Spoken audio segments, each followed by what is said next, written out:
High, আমি অঙ্কিতা। আজ একটি নতুন কাজ নিয়ে চলে এসেছি। তো আজকে আমি তোমাদেরকে দেখাবো এমব্রয়ডারি পেইন্টিং করা। এমব্রয়ডারি পেইন্টিংটা করব, তার থিমটা থাকবে আমার স্টেরি নাইট। তো তার জন্য আমি একটা ব্ল্যাক কালারের কাপড়ের ওপরে স্টেরি নাইটের যে বেসটা সেটা আমি এঁকে নিয়েছি। এরপর ইয়েলোর বিভিন্ন শেডের সুতো এবং ব্লুর বিভিন্ন শেডের সুতো দিয়ে আমি সেলাইটা করব। তো এখানে আমি যে সেলাইটা করছি সেটা মেনলি ভরাট সেলাই। তো ছোটো ছোটো ভরাট সেলাই দিয়ে আমি পুরো কাজটি কমপ্লিট করব। ধরনের জুয়েলারিগুলো আপনারা ডেলি বেসিসে ইউজ করতে পারেন, যেমন কলেজ, অফিস। খুব লাইট ওয়েট হয় আর খুব ক্লাসি লুক দেয়, যে কোনো পোশাকের সাথে আপনারা পরতে পারবেন। তো এটা হচ্ছে পেন্ডেন্ট, এই দুটো হচ্ছে আমার ইয়াররিংস।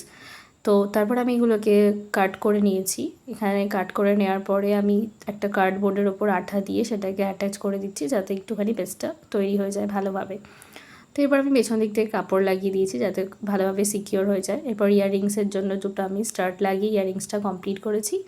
দেন আমি পেন্ডেন্টের জন্য একটা জাম্প রিং ইউজ করেছি, এছাড়াও একটা সিলভার কালারের চেন দিয়ে, মেনলি আমি এখানে সিলভারই দিতে চেয়েছিলাম, কারণ সিলভারটাই বেটার লাগছিলো। তো সিলভার কালারের চেন দিয়ে আমি পেন্ডেন্টটা তৈরি করেছি। দেখে বলো কেমন হয়েছে, ভালো লাগলে একটা কমেন্ট আর লাইক করে দিও। Thank you.